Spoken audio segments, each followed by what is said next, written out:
You know, What's going on, man? I'm a little Frank disappointed. Starfire. Nice to meet you. And, I'm a simple Welcome guy, back and to I the world live of my Frank life by really Starfire. simple means, you know what I mean? It's an And, amazing I live by place. simple mottos and credos You and know, phrases and everything place because it works for me, you know what I mean? wonderful Lately, cactus. I've adopted a new... Hey, what's going on, y'all? It's your boy Frank Starfire, and of course, this is the Just to Be Frank podcast. I want to thank you so much for joining me. Of course, as always, do me a favor, hit the like button, hit the subscribe button, ring that little bell so you can get notified when I drop new content. I don't have much for you. There's not much going on besides this new Delta bullshit. You know, mask mandates are back. You know, all that type of shit, and quite frankly, it's annoying. It is, you know, and it's that's really all it is. It's a minor inconvenience. It's annoying. It is, man. But what can you do, man? If you're not gonna get vaccinated, wear the fucking mask. You know what I'm saying? I myself am not getting vaccinated, so I'll wear the fucking mask, whatever. But that's neither here nor there. That's not why we're here today. Today, I actually have a special episode that I'm gonna do. Recently, you all know my friend Autumn. A few episodes back, a couple seasons ago, she got into a bit of a pickle, and well, quite frankly, the smear campaign that they rolled against her is quite atrocious. It really annoyed me, and I'm like, you know what? Fuck that, man. Come on the show and come let people really get to know who you are. So without further ado, y'all know her, y'all love her, my home girl, Autumn Equinox, baby. Autumn Robbins, how are you? All right, and we are back with Autumn Robbins. Yeah, I know the voice that they give Zoom is weird. I don't know why that is. I don't know why they gave her that voice. Ladies and gentlemen, my homegirl Autumn Equinox, you know what I'm saying? So I was telling the people that you got into a bit of a pickle. This is how I described it because I didn't really know another way that made sense. So for the record, so you operated, you are a like technically you are a licensed veterinary technician, correct? No, No. that's the thing. Okay. I'm a technically, so being a licensed technician means that I went through this state's protocol to be licensed here. Okay. So I worked in New York. So technically there's licensed technicians and unlicensed technicians. Okay. You have to basically go through there before you could just go and take a test. Right. And you just become a technician. Now they require that you actually have to go through the whole thing where the AVMA, they actually have you go through schooling and then you take your test. Okay. I haven't done that. I haven't taken my test. For the state of Pennsylvania, for the Commonwealth of Pennsylvania. Yeah. Okay. So all right, so hold on, let me back up for a second. So currently you've been charged with operating a kennel without a license. Yeah. Okay. Now, for those of you who remember, what she did operate was considered what we would consider a dog sitting service. Why is that all now a kennel as opposed to it being a dog sitting service? I don't understand why. They consider what they quote unquote it's considered boarding. So, but if anybody thinks of the word kennel, you think of cages. Right. And the thing about it is that the dogs don't sleep in cages. None of the dogs are going to sleep in cages. If the parents do require that their pets be in a cage, they actually would have to bring a cage of their own. Right. That I don't have any cages. They would have to provide that. I make it clear, with all, basically all the procedures that are here, how we operate. Okay. So if your dog needs to be in a cage and you feel like your dog needs to be in a cage, you got to bring it because I don't have any. I mean, the only cage we do have is for the birds outside when we have them in a coop, and the coop itself is attached to a dog cage so that they can go in and out of the coop without, something eating them. Right. I also require that if they're going to be here, that they have to be updated with their vaccines. They have to have rabies and distemper. Mm-hmm. That's a big, big, big thing. Because basically any kennel, quote unquote kennel, has to have that. They have to show proof that their dog has been vaccinated for rabies and distemper. I don't ask people to have Bordetella or the canine influenza vaccines because one, Bordetella only lasts for like 6 months to a year. And then what is that for? Bordetella is actually for a bacteria that dogs can get, and it causes quote unquote kennel cough, where a dog will sit and cough, kind of like a cold, but it requires antibiotics. It usually takes about a week to 10 days for them to get over it. I even have it in my contract. If your dog does contract Bordetella or influenza, they cannot come back until you go to a vet and they clear them that they are healthy enough to return. Oh, so like COVID protocols. Okay, yeah, we're familiar with that dumb shit. Sure, I got you. Yeah. I got you. So I have, because one, it's airborne. So your dog can get kennel cough from anywhere. Mm-hmm. You can go for a walk and a dog could have walked past there like an hour ago. But if that dog coughed and had it, your dog can breathe it in and catch it. Yeah, so that really is like COVID. What kind of shit is this? What the fuck? But also too, there's different strains of canine influenza. So because of that, I don't require it, because either way, if your dog catches it, if he has the vaccine or doesn't have the vaccine, if he catches it, he's going to get sick. You're just the parallels are striking and weird, but okay, let's. All right. And then you said, and what was the other one after that? What, Bordetella? No, Bordetella and canine influenza. Canine influenza, which I guess obviously speaks for itself. It's fucking flu. Dog flu. Dog flu. Poor dogs. Cats get that shit too, I guess. Yes, they do. Now I've seen your operation. I like you generally the animals are pretty much just like a part of the family almost. Like they just, it's like it's more of a, and I'm not talking shit, like I've literally seen this. Like shit, what was the dog that tried to get at me? Because what was the dog? He tried to protect the home. Oh, he didn't like me very much. But he's a sweetie pie though. Yeah, I bet. To everybody but me. I don't know. He had a thing about you. He's like, I don't know what it is, but every other dog, cat, everybody else liked me. That one dog, not a fan. I can't like can't please everybody. And then but then after all this is said and done, so let's see. So what I saw in the paper, and this was reported in the Pocono Record and other sources, it was that initially one of the dogs got let out by accidentally. He escaped, and he kind of just disappeared into the ether. We don't know where that dog is, but they're saying that somebody accused you of killing 2 other dogs, which is completely fabricated. So the thing about it is that 2 dogs that were here. So one of them was here. Mm-hmm. His parents provided a cage. Right. Because they said that they wanted their dogs to be in a cage. Okay. In constant communication with mom on a daily basis.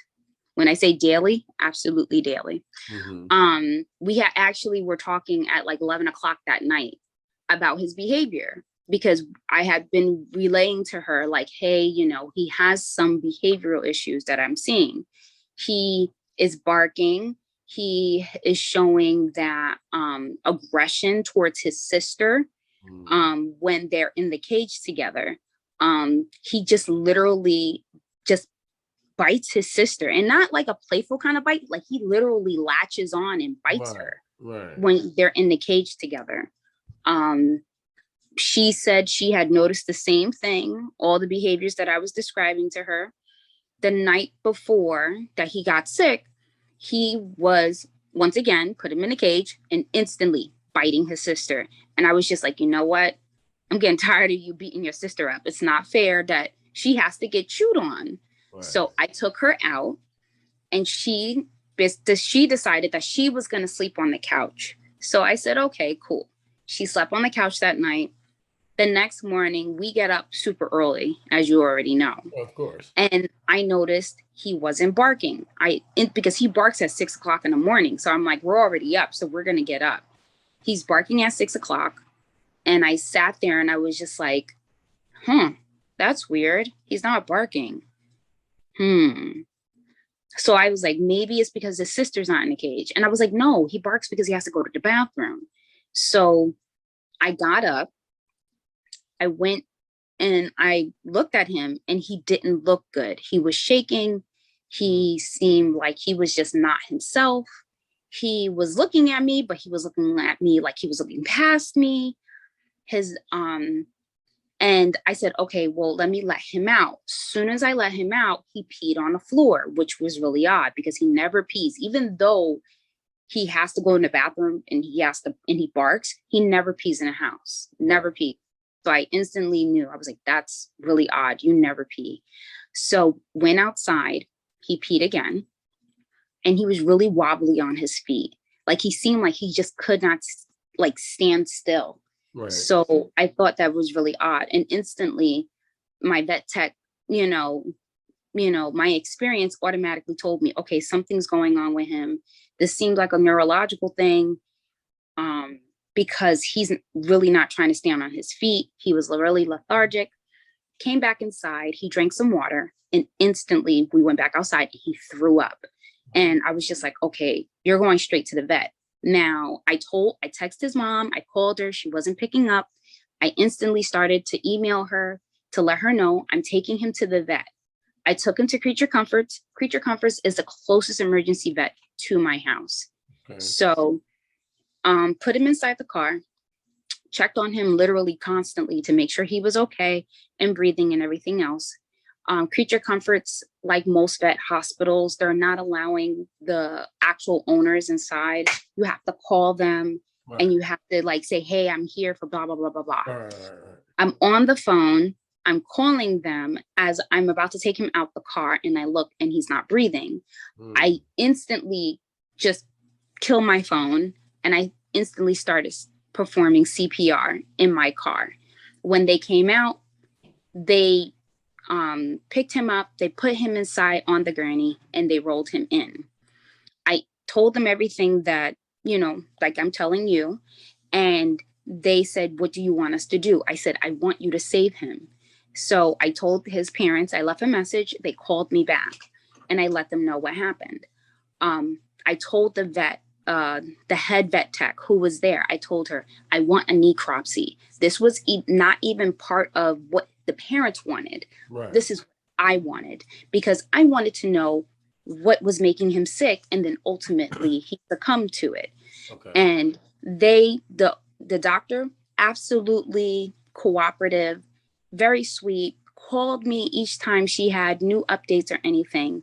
And she basically told me, she was like, hey, it's going to take a couple of days because I sent out pieces of this and pieces of that.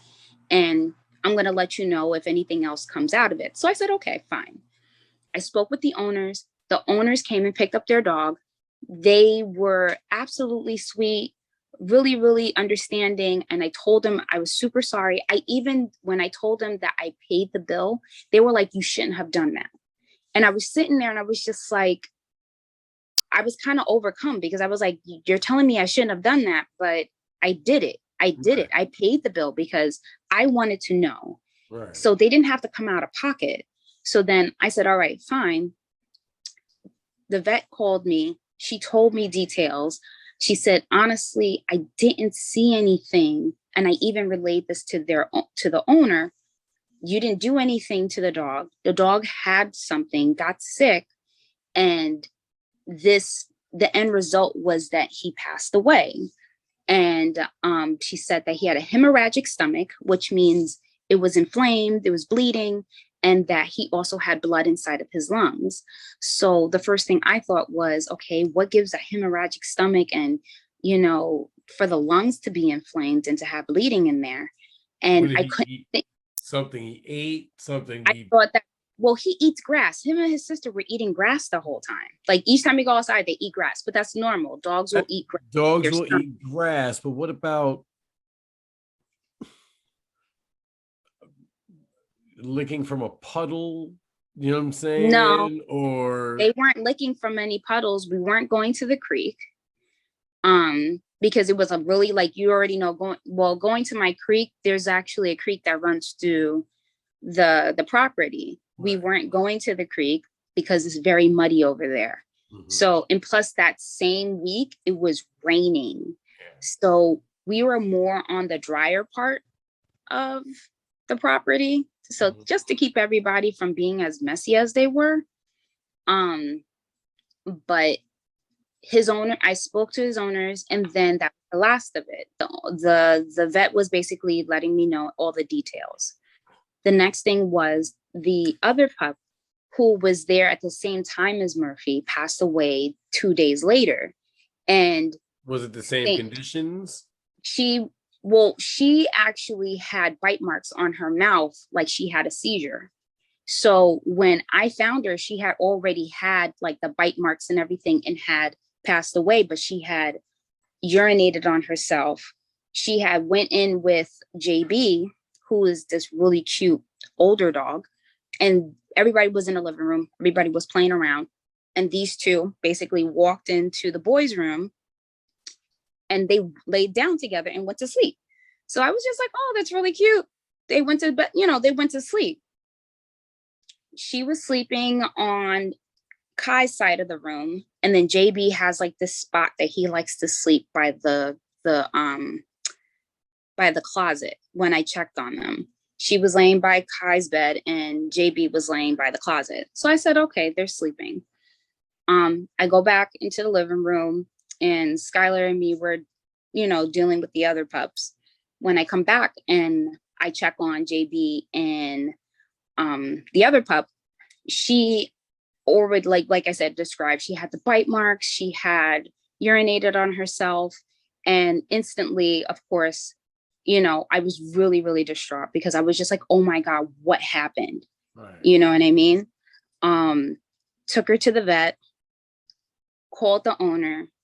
The owners were in Alaska, so their service was really bad. I was texting them, and then I spoke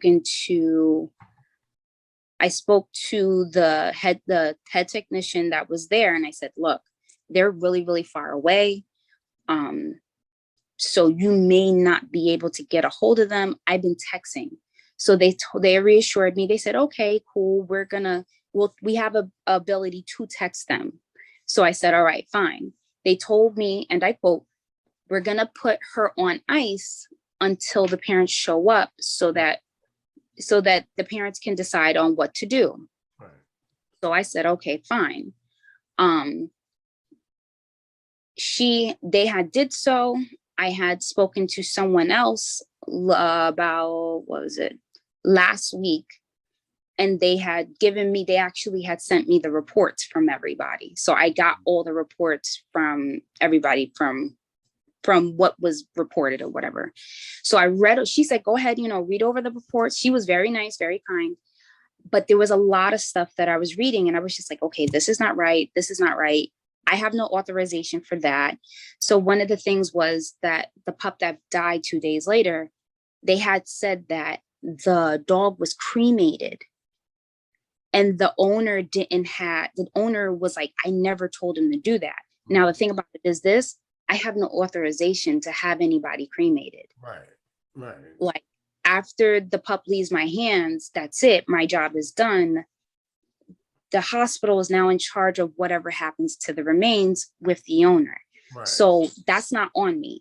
So when they wrote that report, there's no, I can't give any authorization. Authorization. It's like having a power of attorney or I have none. Yeah, it's like you don't have the legal right to have a dog put down unless it, did and you said the necropsies that they perform, which is, for you viewers who don't know what that is, that's a animal autopsy. With the necropsies they performed, they found they couldn't find a cause of death other than, you said the stomach was inflamed and there was something in the lungs. Now, it could have been a parasite of some sort, a prion bug, something, Well, one of the things that when I spoke to the person last week, she had actually sent me a list of questions. And I looked over the list, and one of the questions was, did the vet ever mention distemper? Right. And I said, no, the vet did not. Why would the vet even remotely ask about distemper? Distemper is 99% fatal. And any dog that does recover from it.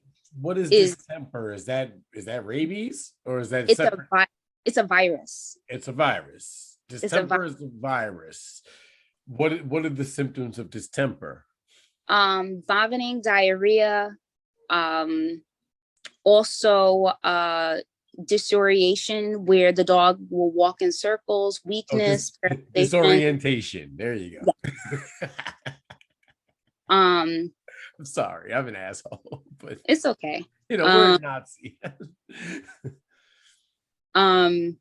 Neurological problems, fever, lethargy. Those are all the symptoms for distemper. I've seen distemper firsthand.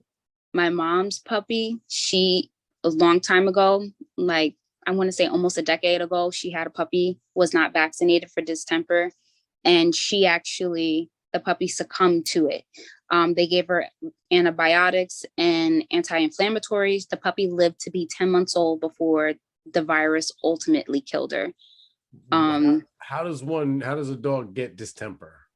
Distemper usually comes when it usually comes from another dog who has it. And they can get it from like their feces or from bodily fluids, because dogs touch everything. Well, okay. So, right, here's this thing, right? We know about the parasite that's in cat poop, right? Right. What it's called. Okay. I know dogs like to eat cat litter. I don't know why the fuck they do that shit. Maverick does that shit. I don't know what it is about cat poop that dogs just love it. Right. It's disgusting. If it's dangerous to pregnant women in that regard, could that not also attribute to something like this, or like, you know what I'm saying? What you're thinking is toxoplasmosis. Toxoplasmosis. Yeah. And that is actually cats usually can have it and they won't get sick from it. But it takes rats. It takes rats or mice or whatever. It's actually something that's present in meat. Like even cats that eat raw meat, that are on a raw meat diet, can have it. Mm. So it's something that is always present if there's cats around. So my cats right now are absolutely secluded from the household. So there's no way to get to them unless you're a human, you know how to use doors, and you have opposable thumbs. Well, there you go. There is cats that do roam the property, but that's because one of the people who actually was feeding them, they live in the back. Mm-hmm. And they were evicted, unfortunately. And 34 of his friendly felines decided that they were searching for food. So hold on. I'm sorry. 34. Yes, 34. Stray cats. Yes. There is no rodent problem in that entire neighborhood. You got no raccoons. Y'all might have foxes. None of that shit. Like what? People ask me if I see rabbits out here, and I'm like, yeah, probably not. Not really. No. I don't see. I've seen deer. Well, yeah, Claude was chasing deer yesterday. I'm of course he's a cat. And I'm asking him, what do you expect to do if you actually catch the fucking deer? The deer is gonna kick you in the head. What are you doing? You're a house cat. Know your place. Yeah. Huh? I said house cat, not wild. Yeah, chill. But there's cats around the area, but I mean like the literally down maybe 2 houses down, there's a lady who has 50 of them The fuck? just roaming, you know. So there's a lot of cats around here, but also too, there's always been a lot of cats around here because remember, I've been living here for a year. Yeah, okay. So when I lived in Toby, there was a nice little colony, but it wasn't as big as this. Like I have never Call them a seen colony. like I've never seen where I step into the grass and like 3 cats jump out and you're like, whoa, where did you guys come from? And if those were like mountain lions, you'd be dead. It's fucking creepy, man. Cats, yo. Cats. Fucking cats, man. There's a lot of them. There's a lot of them out here. Mm. All right. So all right. So are the people whose pets pass, like, so if it is distemper, that means they got it from somewhere. Now there's no, but we have no, but and again, we don't really know because the necropsies were Inconclusive. What what I'm thinking right now with everything is that if I'm hoping and praying, because my dog is vaccinated. He was vaccinated this year. He's not sick. Only these 2 dogs were sick. And the thing about it is that the other dogs that were here, they didn't get sick. And they've been perfectly fine. The other report was that they supposedly that the other woman, her 2 dogs were quote unquote lethargic. And then the other lady said, quote unquote, her dog was lethargic. Now, I always tell people when they bring their pets here, and I even show them, we do a lot here. It's not like they sit in the house all day. Right. There's days that we go out and we like really are outside. Right. For the record, you live on a farm, like a literal Yeah. farm. Yeah. Like a literal farm. But also too, like I will take them hiking. Like I will take them to the Appalachian Trail and we will go hiking and go through the trail. I will take them to Ricketts Glen and go hiking because I like hiking, you know. Right. I will take them to, you know, Sands of Springs, which is a nice hiking trail as well. But the point is that these dogs are, this is why I say this is not a kennel. Right. The definition of a kennel is your dog is sitting in a cage 85% of the time and then let out to use the bathroom. They get 25 minutes of playtime and then they're put back in their cage. Right. This is not a kennel. We are not a kennel. I never, ever, ever advertised, nor did I ever promote myself as a kennel. No, your literal thing says pet sitting. It's like a vacation in case you are going out of town and don't want to put your dog in a kennel. That was the hook, which I always thought was something that definitely separated it from the pack, pun intended, and that allowed for people to know that their animal was in a safe environment, healthy environment, because kennels suck.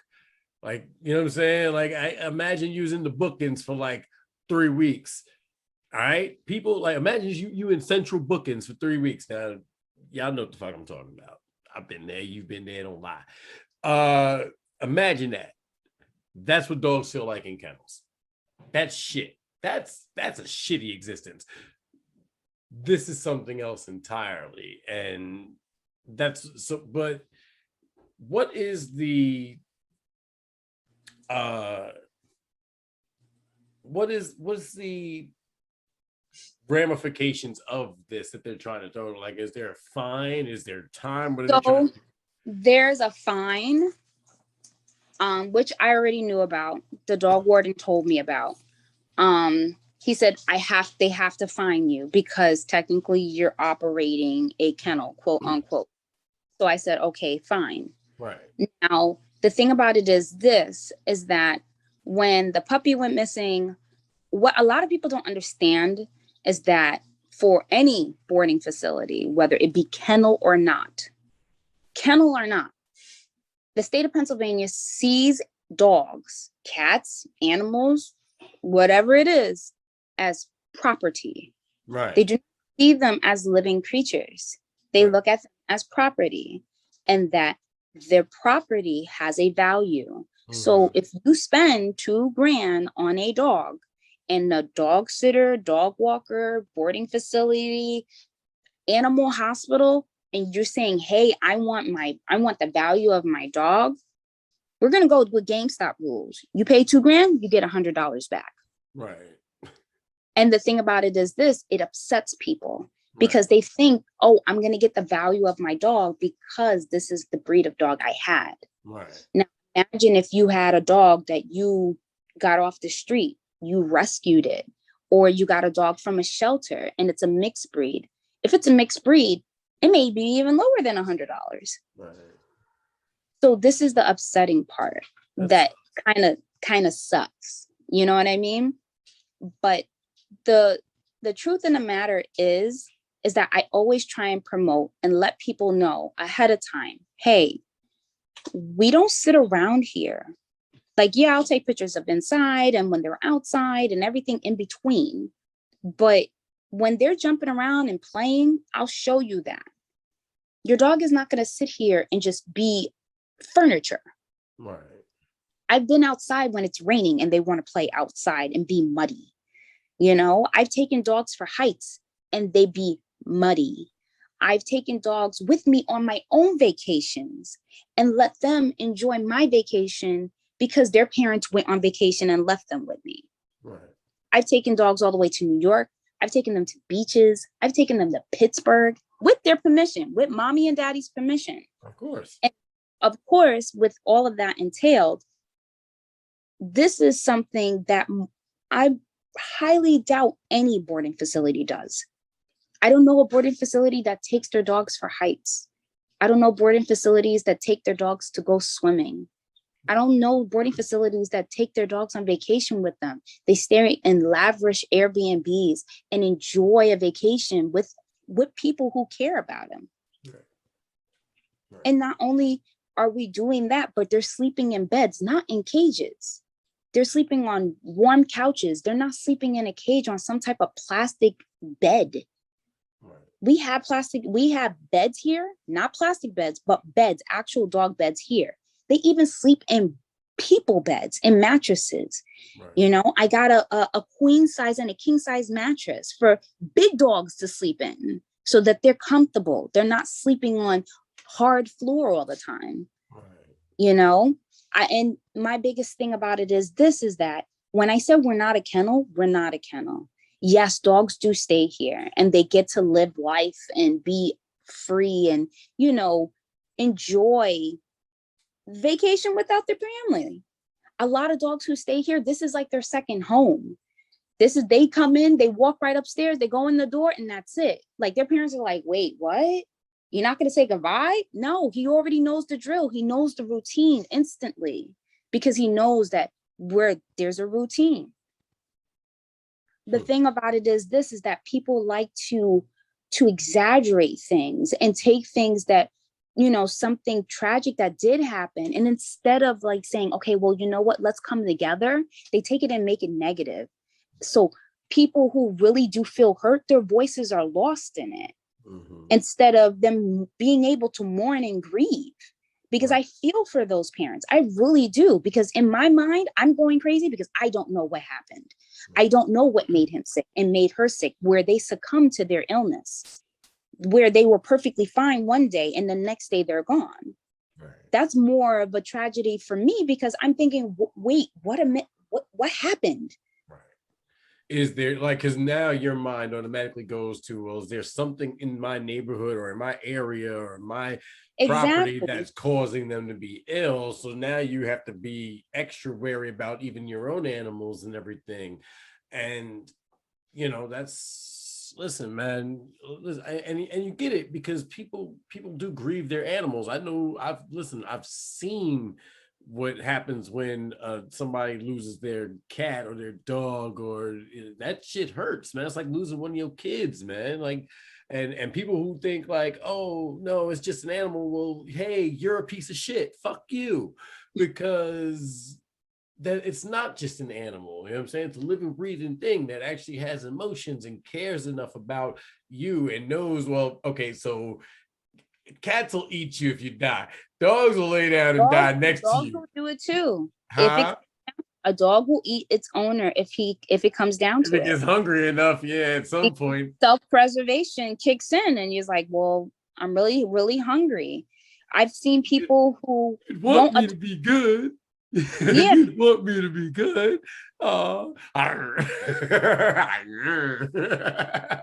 Tastes like chicken. pit bulls who their parents passed away, had a heart attack, stroke, something. And because the dog was left in the house for days, Yeah. weeks on, and they instantly, the self-preservation kicks in and they're like, I'm hungry, and they will eat their owner. Yeah. And then the dog is finally rescued. No one wants to adopt it because they're like, oh my God, he ate his owner. He's a bad dog. No, we've had people eat other people for self-preservation. We had the crash that happened in the Andes where, you know what happened? Them people ate the other people. And they said Google the it. first I'm just time telling the people to Google that shit. Go it ahead, is. continue. And the point is that the biggest question they asked themselves wasn't, oh, are we going to eat these people? Was the question is, are we going to let other people eat our relatives? Right. And that's hard because you have an emotional attachment. The thing about it is that we all grieve. I know I grieved when my cats died. I grieved when the pups died. I cried. You can ask anybody. I was in I ain't gotta ask nobody. I know you. I, I know you. yeah, I did the beyond the ugly crying because it was just like I felt like a part of my soul had went, Yeah. Yeah. And the point about it is, the point I'm trying to make is people, I think what it is and correct me if I'm wrong. For the last, I want to say since April, I have noticed the influx of people now. They decide, hey, I want to go away. I want to go on vacation. I want to live my life right now. Mm-hmm. And a lot of people did get pets during the pandemic. They sat home, went to shelters, went to wherever, went to whatever breeder and said, I want to get a pet. Mm-hmm. And then they decide, okay, now I want to live my life. I want to get back to normalcy. I want to be able to stretch my legs and look at the world and be happy. Yeah, but you have this life that you And never then they're like, oh yeah, ta-da. Oh yeah, I got to do something with the dog.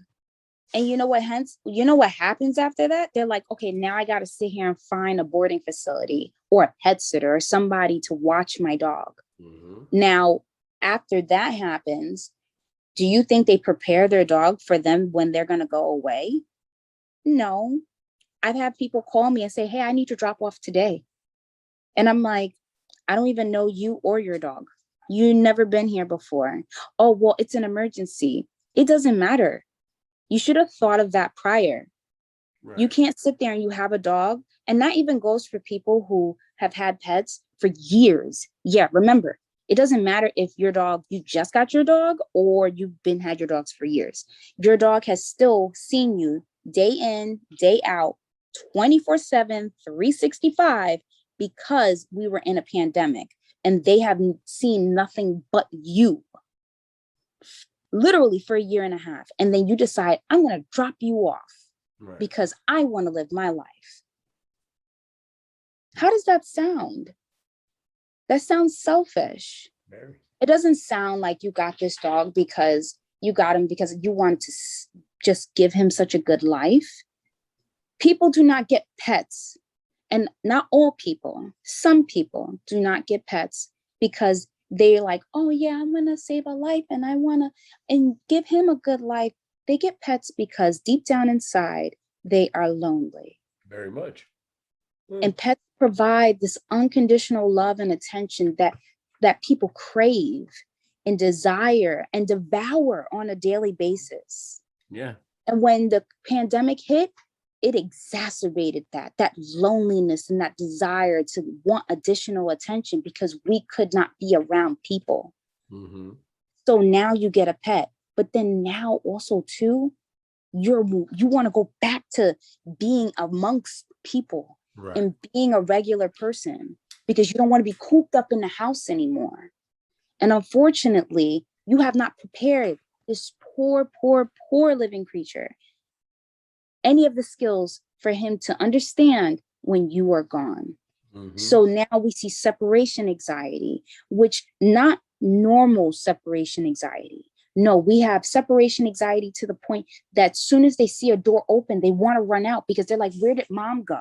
Right. They're sitting there just panting, not because they're hot. They're panting because they're stressed because they're like, where's my parent? Oh, wait, they left me here. Who are these people? I know what that lady is, but who are these? And there's other dogs here. Who are you? That amount of stress. Funny. And to think, to sit there and say, oh, well, they'll be fine. She seems like she knows what she's doing. Yeah, I have the skills to make sure that your dog is okay and to correct behaviors and to make sure that while they're here, they're not doing anything crazy. They get the proper exercise that they need. They're fed, they get water, all of the things that a dog needs. And fill you in on all of these things and provide the information. And not to mention, I provide a ton of information. Right. But also too, before you drop your dog off, you have to also understand, do you provide him while he was with you to provide him with the skills that he needs when you're not around? Right. And a lot of dogs, I will tell you now, do not have those skills. Well, they don't know. They don't have them. They have poor puppy etiquette. They don't know how to even speak their own language to another dog. They don't know that when another dog doesn't want to be bothered or even when another dog corrects them. A lot of times that people take their dogs to dog parks, they instantly think, oh, my dog is going to play with other dogs and he's going to have a good time. And that's not the case. A lot of dogs that go to dog parks, because there's fights, the fights start because the dogs don't know each other's language. Right. And one dog may be overzealous to meet another and he may not like it. That's where the fights start. It's never really aggression. It's fear. That's something that you don't really think of in that regard, is that animals, especially like even dogs, they may not always speak the same language because we don't understand them. You know what I'm saying? I often tell the cat, damn Claw and Maverick, like sometimes I wish I could understand you. And then I take that shit right the fuck back. Cause Lord knows if I could understand what the hell these damn animals be talking about, I think the cat's probably thinking if you go to sleep out in the room, I'm gonna eat you. And Maverick's probably just thinks I'm a large squirrel. You know what I'm saying? But it's fine. Either way, it was my homies. It's good brother. But this, you never really think about that the animals do speak in their own language and have variances in their language. You know what I'm saying? Like how we speak American and people from Europe speak English. You know what I'm saying? It's vastly different. You know what I'm saying? It's something I realized, like language is an interesting thing. Okay, we speak similarly, but we don't speak the same language because we speak something that's separate from what, you know what I mean? It's so, and to think that animals don't have the same capabilities is asinine, I guess. Yeah. Like I always tell people when they see the videos with the pit bulls, when they play, pit bulls sound like gargoyles are trying to rip their faces off. Like they literally sound like malicious, aggressive, like animals that are literally Dude, pit trying bulls are so to kill you. sweet. They're so sweet. They're such sweet animals. They are, but I mean, when one of my clients, when her dog comes over and he plays, like he sounds like a gargoyle. Sounds like a He's demon, yeah. like he is fighting the war of wars and he is trying to kill everything in there. And I'll watch and I'm like, you're making a whole lot of noise. And all he's doing is jumping around. Yeah. All he's doing is jumping around. Having a But good he makes time. all this noise, you know, and people instantly, oh my God, is he aggressive? No, Oh my he's having God, fun. is he trying to like bite the other dog? No, they're having fun. He just sounds like that. It's a pit bull thing. Right. Just, you know, Let it rock. A lot of people don't get it. They don't. Fear. You got to think about it. We're hardwired as humans to be afraid of the large beasts that could kill us. You know what I'm saying? So dogs, big cats, you know what I'm saying? Anything that traditionally we would normally be afraid of prowling in the darkness, innately it causes a natural fear, even though we may not realize it. It's like an unconscious bias, you know what I'm saying, against animals. In a way, you know what I mean? Like we animal, you know, dogs have been with us for eons, you know what I mean? But they're still wild. They can still be wild animals, you know what I'm saying? They could, like, again, you die, they're gonna eat you. So you know what I mean? Explain a lot of stuff to people, and unfortunately, as all of this is going on, and as much information I have pumped into my business, my service that I've been doing, I believe that currently, as of right now, I believe that this area is just not ready for it. And I even took the time to look around and examine this area as far as businesses and everything else. And I believe that the businesses that do survive, that are like privately owned businesses that do survive, they do well because they've been there for a really long time. They have a really good clientele basis and everything else. And they pick and choose what they can do that's not going to cause any trouble or get them in any trouble or anything like that. But the biggest thing is that a lot of businesses that are out here are either corporate or super, super big businesses that most people, even though they'll gripe, they'll moan, and they'll complain about, oh, I don't like I hate going to the Walmart that's in East Stroudsburg. I hate going to that Walmart. But you know what? I've been there 5 times this year. I know that one. Yeah. But is it because, do I go back to it because I'm like, yeah, I hate it so much? No, I go there because you know what? On my way home, I don't want to have to stop. And the nearest Walmart that I probably is near me is probably all the way in down in Nazareth, or the Walmart that's all the way down on 248, which is really nice. The Walmart. No, like if there's a Walmart right there by over there in Pittston. You're not far from that when on your way home. Well, if I'm going home and I'm not going from like coming from Pittston, yeah, I know that Walmart. That Walmart's really nice. The fact of the matter is, if I'm in the vicinity of East Stroudsburg and I need to go to Walmart, I'm gonna go to that Walmart. Right. And even by the way, we are not in any way sponsored or affiliated with fucking Walmart. If I'm really being honest about it, they can go fuck themselves too. But that's a different thing altogether. But the thing about it, that, like I said, I don't think that this area is really ready for that. Yeah. I think that they're gonna need a little bit of coaxing. They're gonna need a little more education. Because I went and I looked up a lot of these areas, and I even looked up, of course I do my research, and I can say without a shadow of a doubt that No boarding facility does the stuff that I do. Nobody takes their dogs and actually does enriching things with them. Right. I mean, you know, one lady, I told her, and I sent her videos and everything else of what her dog was doing. Her dog played literally the entire time. And then I told her, I said, hey, I'm going to let you know right now. She's going to sleep for 2 days, 2 whole days. Mm-hmm. And then she'll be back to normal. And she said, okay. I said, I don't want you to be alarmed, because a lot of people sit there and be like, oh, what's wrong with them? Are they okay? Oh, You no. still have those texts? Yes. You still have the videos and all Yeah. that? Good. Good. And I said, when I saw her, when she picked up her pup, she texted me, she said, you're absolutely right. She slept for 2 whole days and then she was perfectly fine. I said, the thing about it is that your dog comes here and your dog is physically and mentally stimulated. Right. Think about it like when you take your kid to daycare and you pick them up and they're super tired and they're in the back of the car and they're like this. Mm-hmm.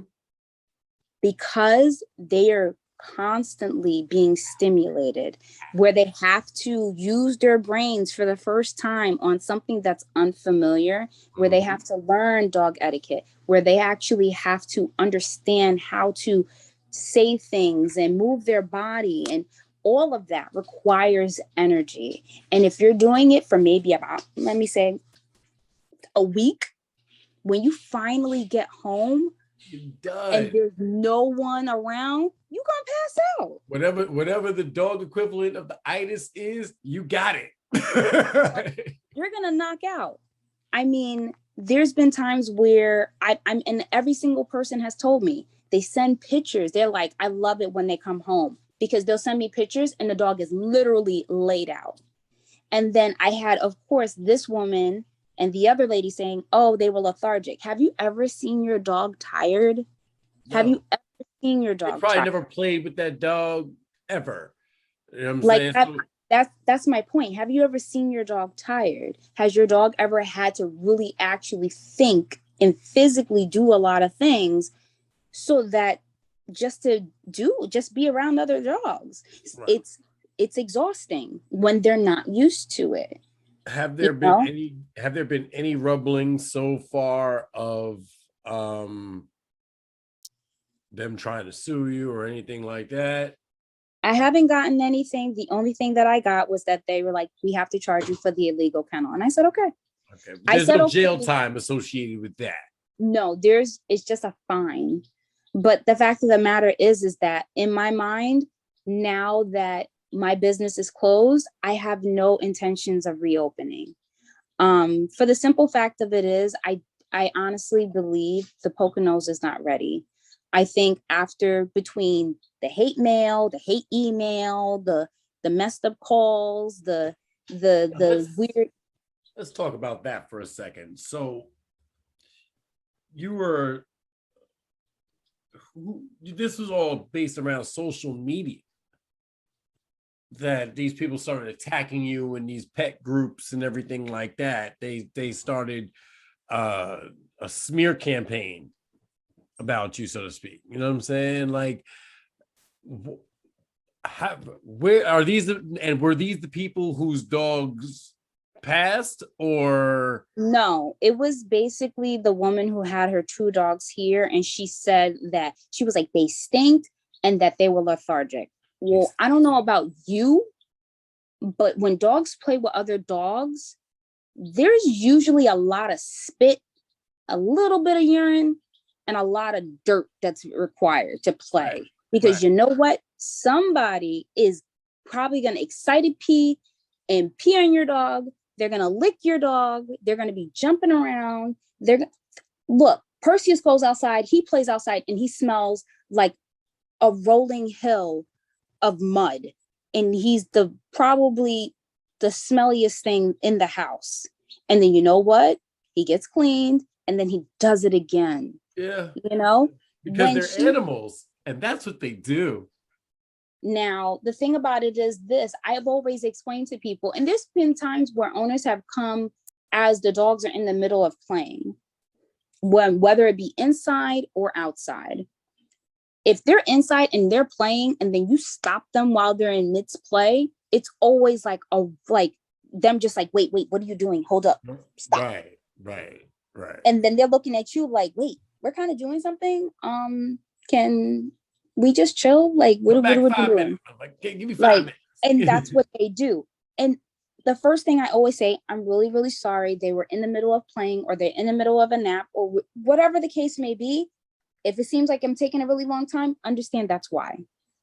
Then they go and they get back and they go home. She was upset. She was like, they stink. They're lethargic. They drank so much water. Well, they were in the middle of playing. You interrupted them in the middle of something they were doing. So then you take them, you put them in the car inside of the cage, back inside the cage that they were in, and then you take them home. I don't know how far your home is from mine, but that time, if they were in the midst of doing something, regardless if it was the midst of them relaxing or in the midst of playing, you interrupted that. And then you put them in the car, you put them in the cage that they came in, and then you proceeded to go home. I'm going to tell you right now, that's usually a lot going on. Mm-hmm. Dogs usually, what they'll do, they'll drink some water and they'll pass out. Yeah. Even my dog does. Who has a hangover. Like, yeah. Even my dog does that. I can take him for a hike. He could drink all the water that's at the hike because, we usually go to places that have a lot of water. When he gets home, he will still drink a ton of water when he gets home, and then he'll knock out. Because it's stimulating. They're physically stimulated. And she's like, oh, I had plenty of pet sitters and they never acted like this. Well, I don't know what your pet sitters were doing, but I highly doubt they were doing anything I was doing. Wasn't this? But the biggest thing that makes me upset is the accusations, and the accusation that proceeded to go around in this rumor that I was sedating dogs to the point that they were dying.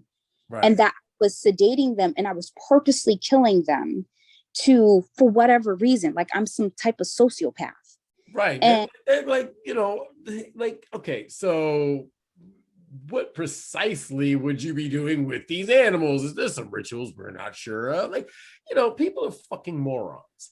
And, especially angry people, you know what I'm saying? Like, because they're afraid, because they're, and the people who are doing this are just sad, fucked up people. You see this little asshole here, this is my guy, he's fucking attacking me, and I don't appreciate it, Claw. You got to go somewhere with yourself, bro.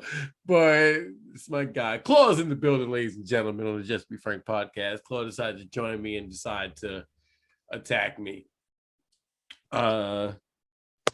Yeah. What I don't know what just happened there. But yeah, man, people unfortunately, can you hear me? Mm-hmm.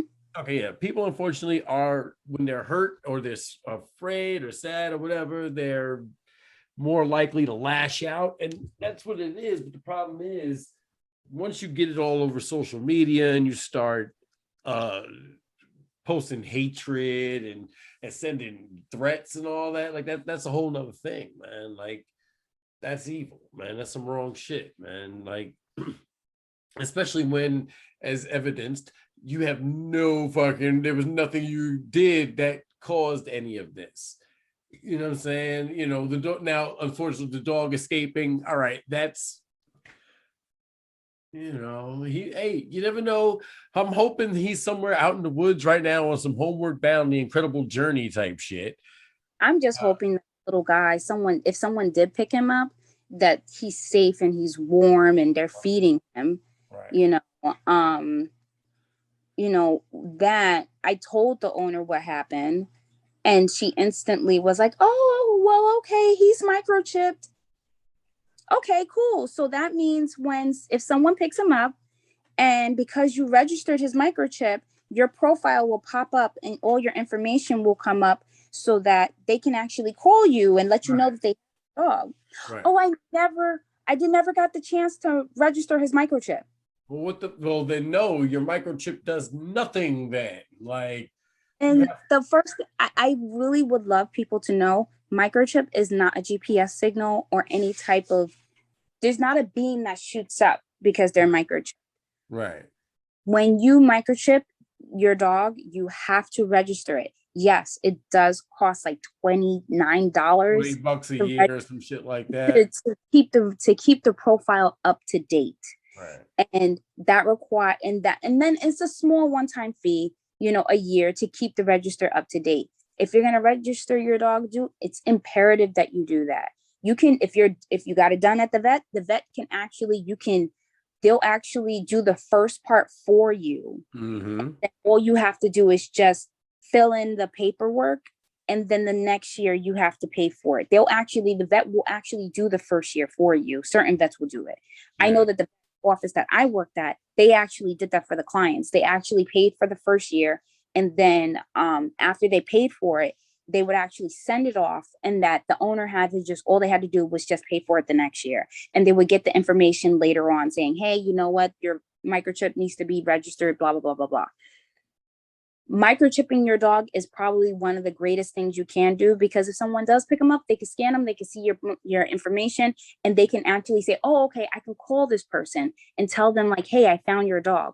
Right. If it's not registered, it's kind of like you just stuck a nice little grain of rice underneath his skin, and it'll say maybe the vet office, or if you did it yourself, because you can actually microchip your own animal. You can go on Amazon and buy the giant gauge needle and do it yourself. But no, thank you. No, I highly doubt most people not doing that. Not doing that. But the thing about it is this is why I say provide your dogs with the skills. I will tell you right now, I had clients that did that. There's not all of them did it, but I have some that did, who understood, hey, my dog has been with me for a really, really, really long time. And I really want to prepare him when I do go away.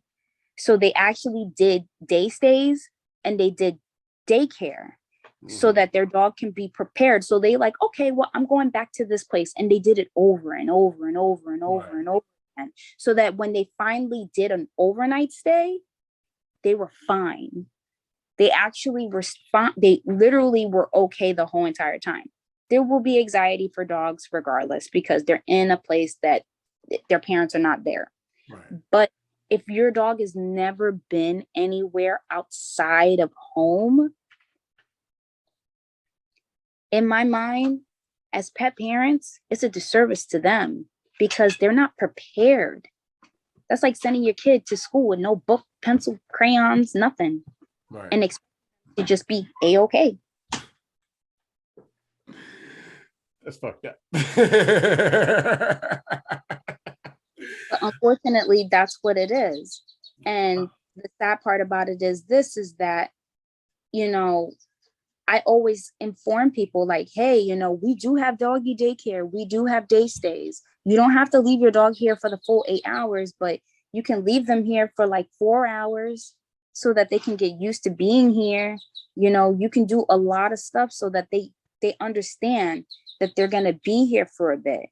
Right. But the problem is either people don't want to spend the money, or they're like, oh, I don't really want to do that, or it's an inconvenience.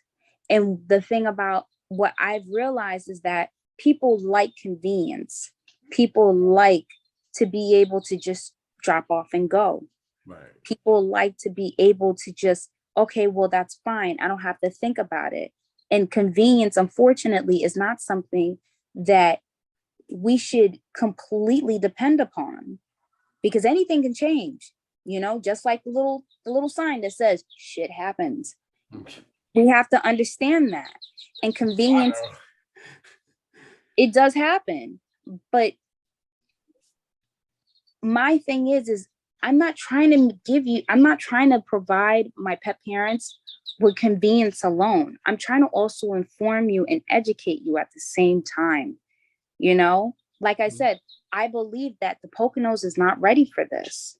I believe that my service is ahead of its time, because I'm not thinking of dogs as just something that I got and it's breathing and it eats and poops and I get unconditional love from it whenever I want.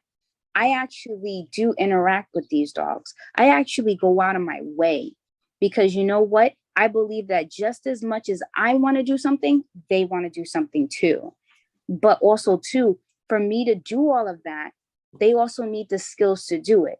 Now, have I ever had to sit there and train a dog to have those skills while they were with me for a period of time so that they understand that when they're here, that they have to behave a certain way and they have to go by the routine that is here so that we can have fun? Yes, I have.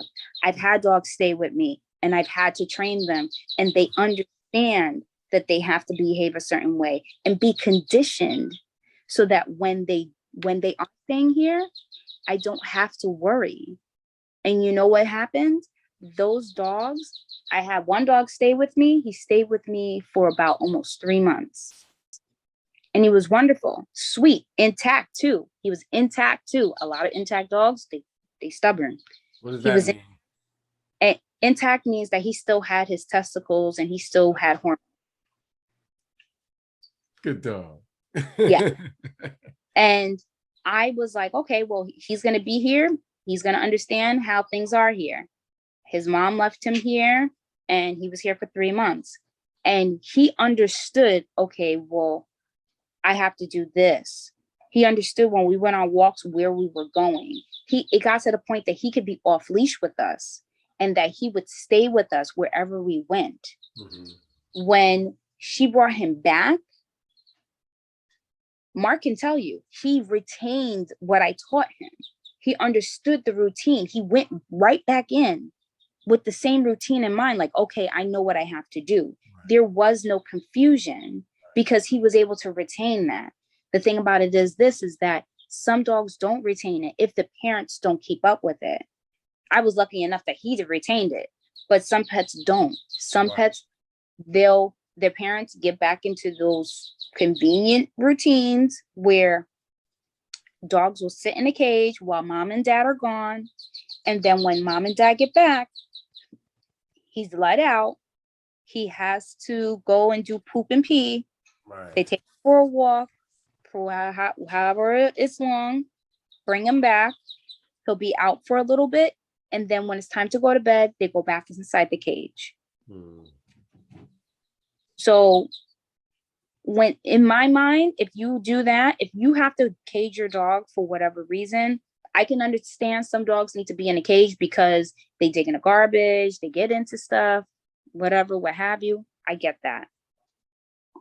But also too, the same way I dog proof my house, if you're going to get a dog, you should dog proof your house. Right.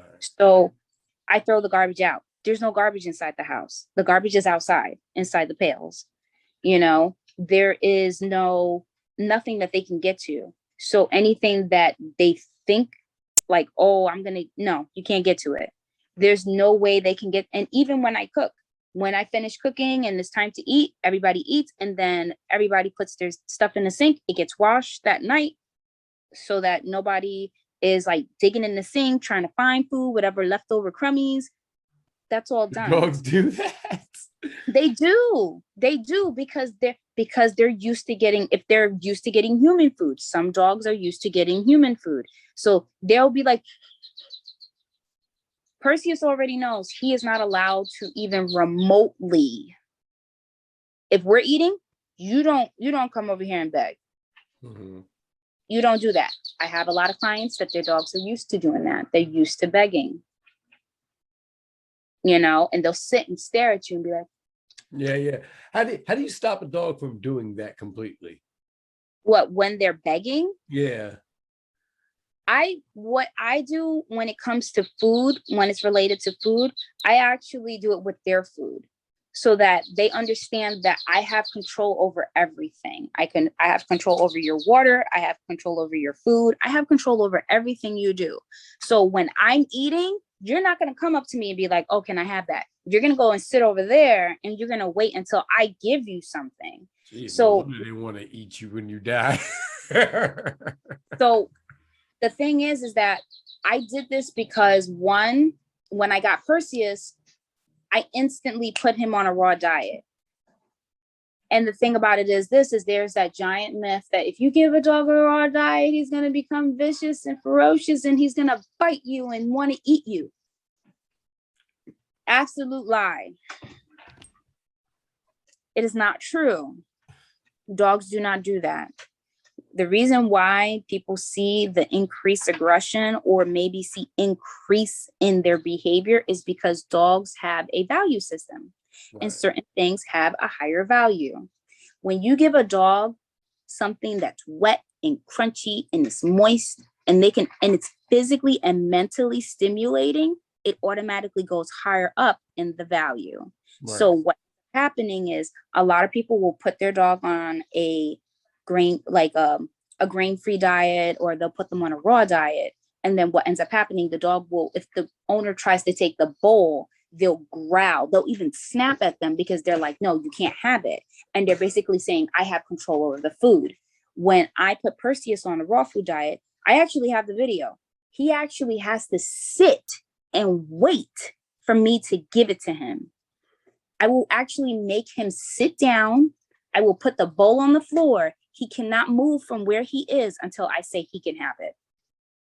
So he understands, this is not your food. This is my food. I am sharing it with you. I'm allowing you to have this. This is my food. I'm letting you eat this.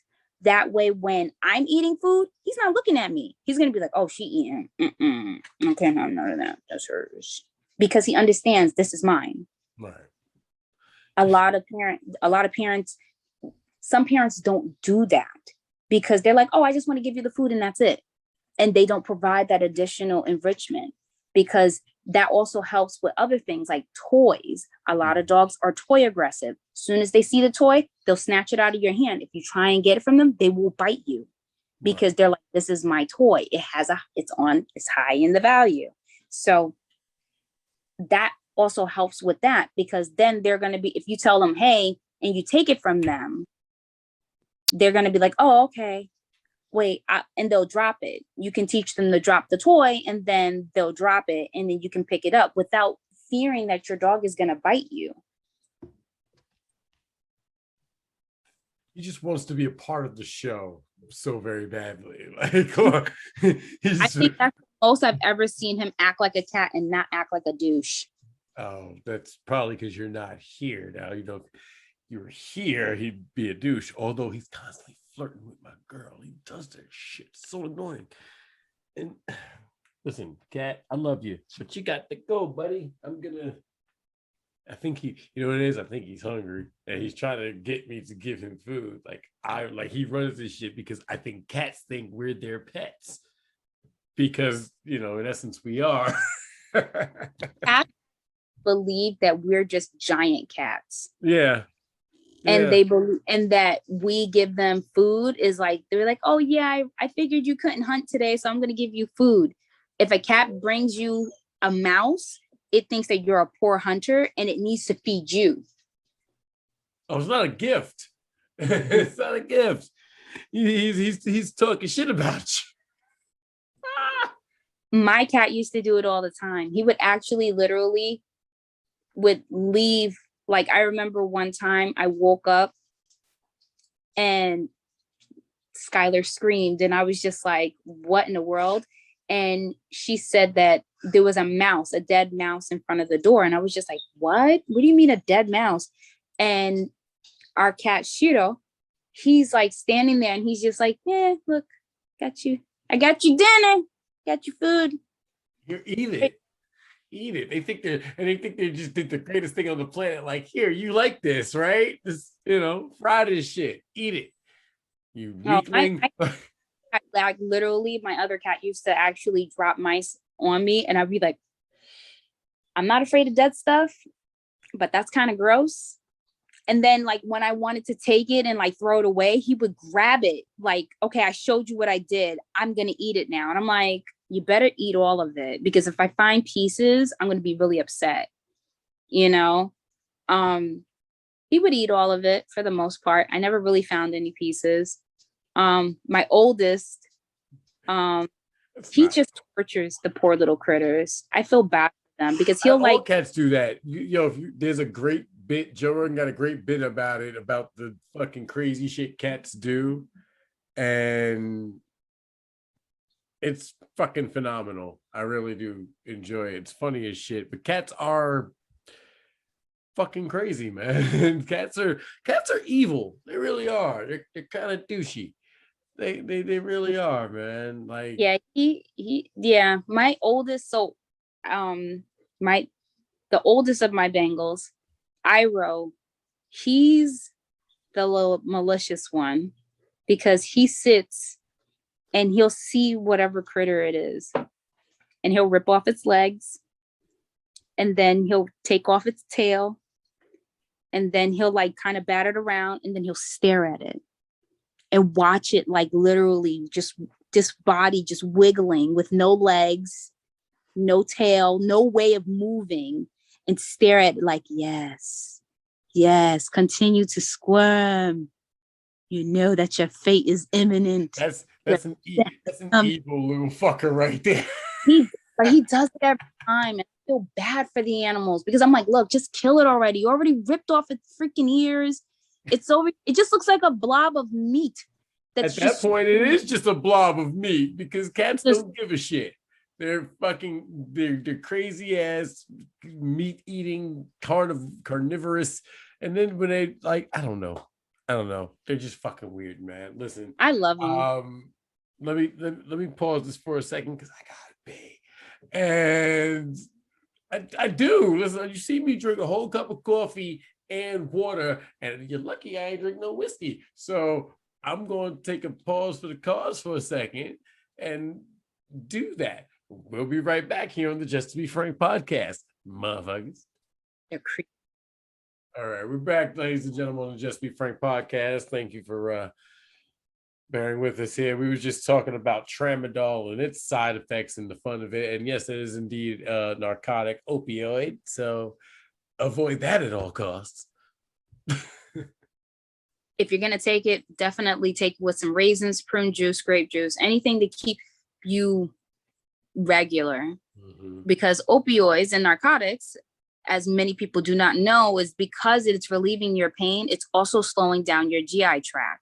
Right. And because it's slowing down your GI tract, your colon, especially, any type of waste material that's in your colon, because it's not moving, it continues to extract water from your waste material. So when you finally do feel like you got to go, it's going to hurt. A lot. It's going to be that good, crusty, big chunk of, you know what I'm saying? You're going to take your taint a little bit. You're going to have to spray some peroxide on your ass, use a Tux medicated wipe for a few weeks. I am not speaking from experience. I'm just going with the concept. Just trust me. I've been on it.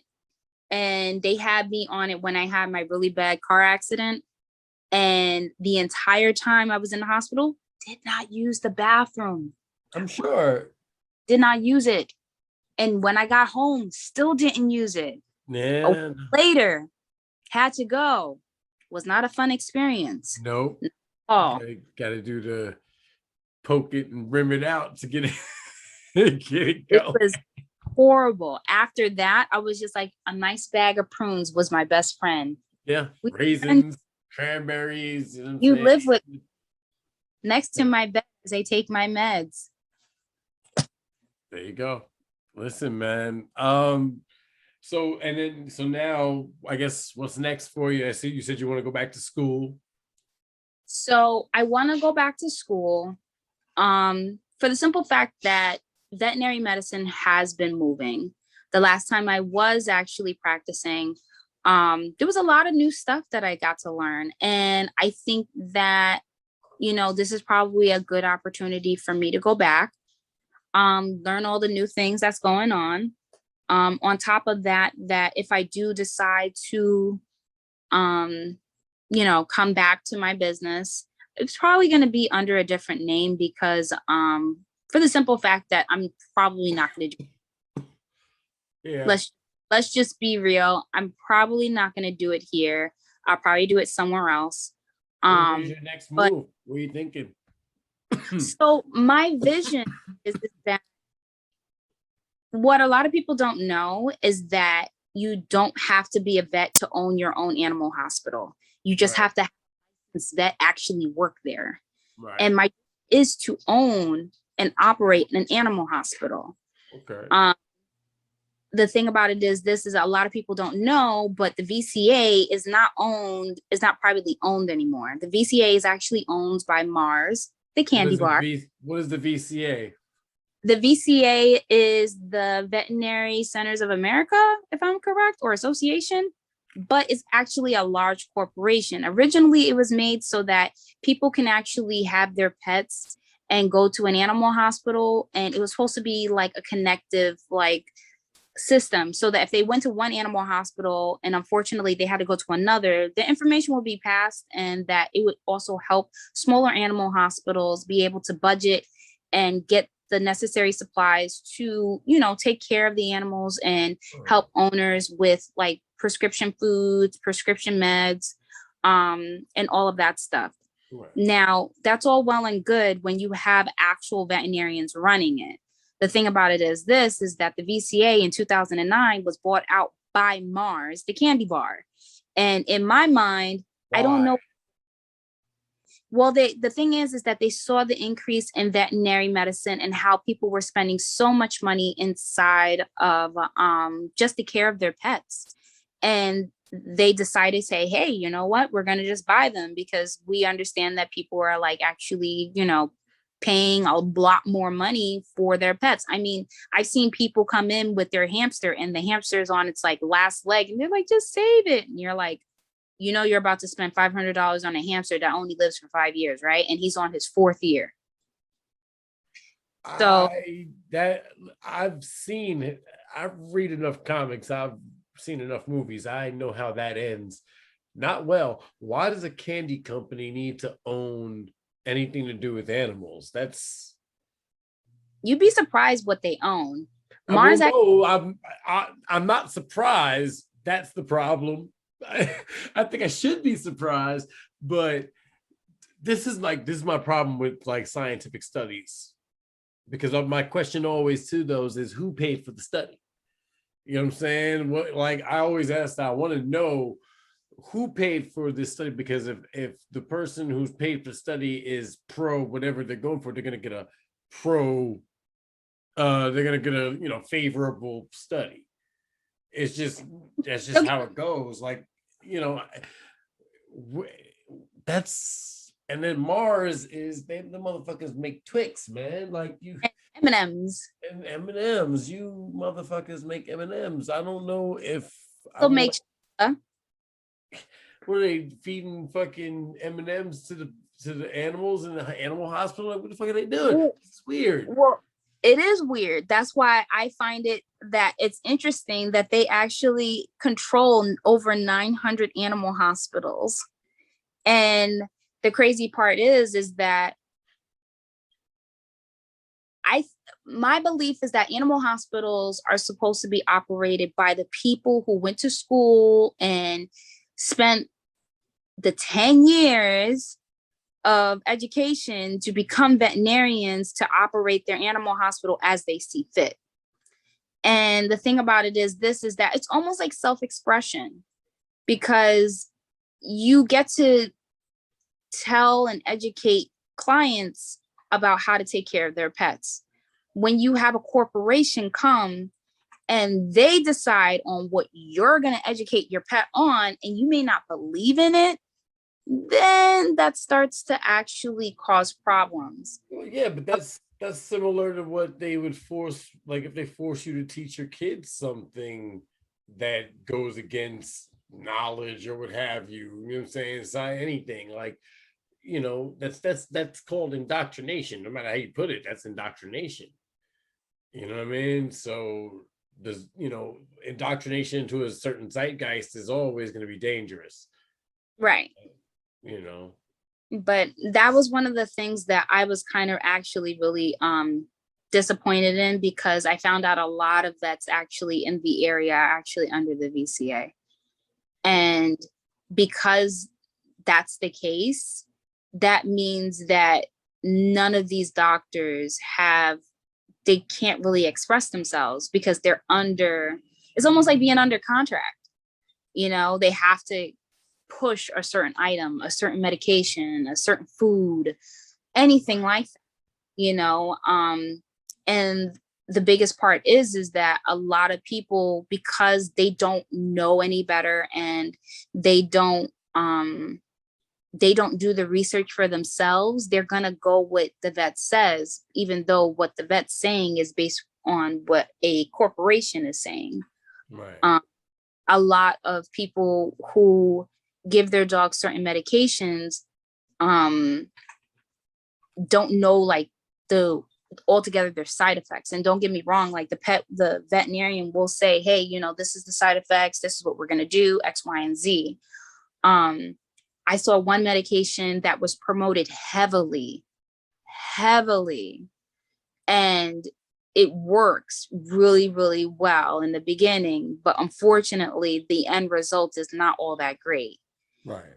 I've seen an account where a pet was on the medication for a really long time, and then the medication just stopped working for him.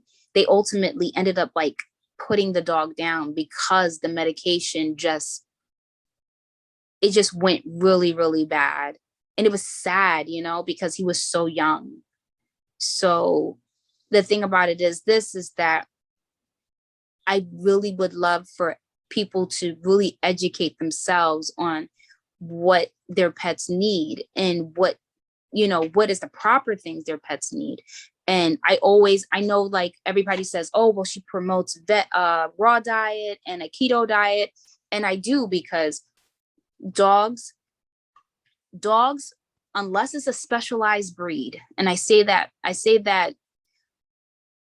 with a lot of conviction, because there's certain breeds that actually thrive on certain diets. Mm-hmm. There is sight hounds who literally evolved to eating a certain type of food. So that particular food is what they need to eat, because they literally evolved within a specialized population of people where they had a job where they ate that food all the time, to the point that their body has metabolized and has grown to eat that particular food all the time. Right. So when I do promote the raw diet and the keto diet, I do say it because this is for dogs for the most part. Mm-hmm. But people also need to understand their dog as well. Right. Some dogs have allergies. Some dogs have protein allergies. Some people, and this still goes with the idea of convenience, some people love to go to a grocery store, pick up a giant bag of dog food and walk out. And they're like, okay, well, you know what? This is enough food for him for a month. And that's all well and good. But have you ever read your dog's food? No, nobody does. Nobody really actually sits and reads. And most of it is usually corn and gluten meal, and then high fructose corn syrup and red number 4. All the shit that you as a human shouldn't be eating either. But one of the things that I always tell people is like, if you see the first ingredient is usually the ingredient that they promote first as this is what there's the most. Right. Now, if a lot of people don't realize is that when you make kibble, protein is 75% water. Right. So when you cook it down, you actually remove a lot of the moisture that's in it. Right. So what a lot of people also fail to realize is that corn and other vegetation is also water. But you also don't realize that with you using those ingredients, there's actually more vegetation than actual animal protein.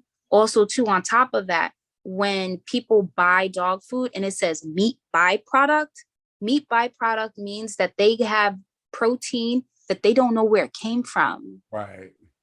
So that means that like that's certain that means hooves and snout and jowls, and or it could be actual like pets that they euthanize in the shelter and then use their meat to make dog and cat food. That's fucked up. I know that happens. That's sad and crazy and fucked up. That's crazy. But this is my whole point. People thought I was crazy because I drove literally almost 2 hours into Pennsylvania to find a farmer who literally gave me an 800-pound cow, asked a couple of ladies that we became friends, and we all three of us sat here and slaughtered a cow. And everybody gave me the side eye, like, what you doing with a whole Living, cow? motherfucker, living. That's living. That's living. I And want to learn how to hunt and butcher my own meat. But until I do that, I will gladly just hunt and take it to a butcher and let him do it and pay him for the service. but a lot of people don't realize is that they're so comfortable with not knowing where the food comes from that they're okay with not seeing all the grotesque stuff and not seeing like all the bloody things. But I'll tell you one thing, I met the cow before she died and she was healthy. I'll tell you that when I slaughtered her, that her blood was absolutely beautiful. There was no smell to her blood. She did not have an infection. She didn't have any type of cirrhosis. Her liver was absolutely beautiful. Her kidneys were great. The meat on her was so beautiful and it smelled so fresh that even my ex-husband wanted to eat it. And he was like, the next cow you get is ours. No, unfortunately, that goes to the dog too. But the fact of the matter is everybody looked at me like I was crazy. But you know what? My dog has been living on a raw diet, keto diet this whole entire time. And you know what?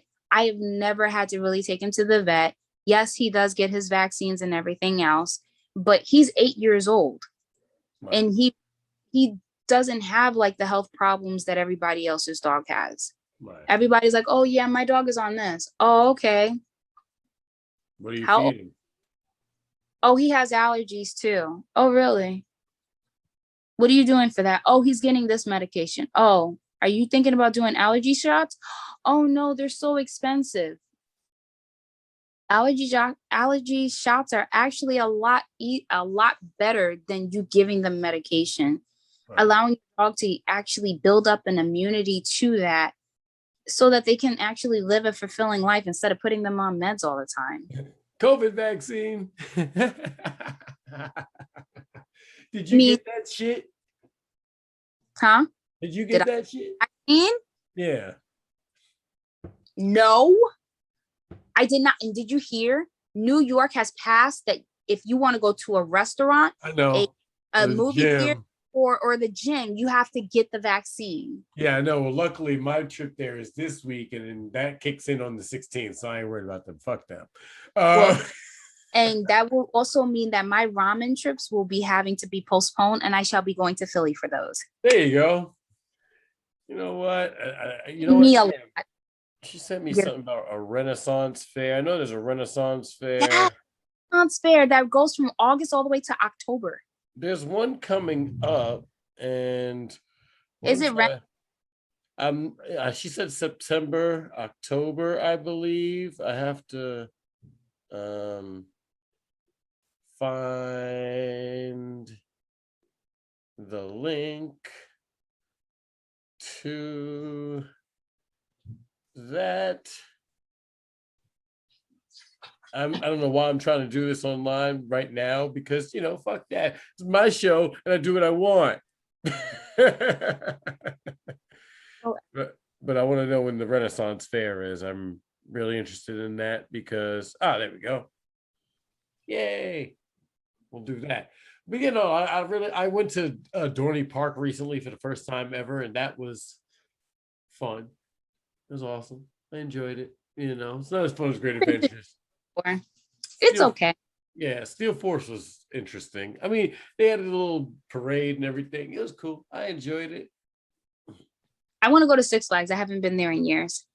Me neither, honestly. And I don't know. I know the Scream Machine is gone. American Scream Machine is gone. The American Scream Machine is gone. But somehow, for some reason, the Cyclone is still in operation. What? I think it's old. I listen. That is one landmark that I will not get on because that shit's made of wood and it was made in the 1920s or some shit like that. I'm good. I get it. Great. Applaud the fact that it's been around for this long. I'm not getting on that rickety shit. Fuck that. Look, my favorite roller coaster still to this day is the Nitro. I don't care. Mine too, baby. But only if you ride the front car. It's not. It's Either not, the front or the last car. Yeah, exactly. It's that whip appeal at the back end, but in the front, it's like you get all the G forces like right there. It's an interesting thing, but me, V, Just, and Lance, we got the picture there, but we took the picture on the Nitro. We had smoked a blunt as it fucking ascended. So yeah, that's right. We smoked weed and Great Adventures and just fucking passed it around and shit. And then as it dropped, like I put it out, you know what I mean? So in my hand, cupped in my hand is a blunt. So those were fun times. You can't do that type of shit anymore. They'll cancel you for that or some dumb shit. Yeah, I'm sick of cancel culture too. I don't understand Cancel culture is sad, pathetic, human. It's sad. And you know what it is the people who use it, they use it for all the wrong reasons. Right. They're supposed to use it for actual reasons that need to be used. Right. It's like an abuse of power. It is. And I'm not gonna lie, I'm also not with all this recent censorship that's been going on. I'm not with it. I don't think censorship is good in any respect. Like we shouldn't, especially like they shouldn't be allowed to dictate who can and cannot have a voice on platforms and things like that. That to me, that's wrong. I thought this was America, people. Like freedom of speech should allow you to say whatever you want. Now, the Second Amendment is for when the First Amendment doesn't work out so well. You know what I'm saying? That's just how it is. But you should and then the other for me, I don't want to censor the people who are basically telling me who they are. I want to know who those people are. You know what I'm saying? I want to know that those are the pieces of shit that I need to avoid and not be around and you know what I'm saying? And watch out for, because those are the ones that actually want to cause me harm. You know what I'm saying? So, well, the funny thing about it is this, with all the stuff that's been going on, it made me really understand that the misuse of energy is like the amount of energy that people use so that I will close my facility. Don't get me wrong. I do not see this. I don't regret anything because I believe that there's a reason for everything. Right. But the misuse of energy and how they exchanged it, if y'all can take that same energy and put it towards something that was meaningful, that would actually benefit people's lives, the world would be a better place. Facts. It would be a hell of a better place, But the problem also is negativity. Negativity. It's easier.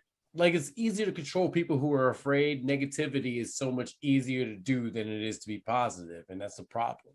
It's easier to be negative than it is to be positive. And I don't understand why that is.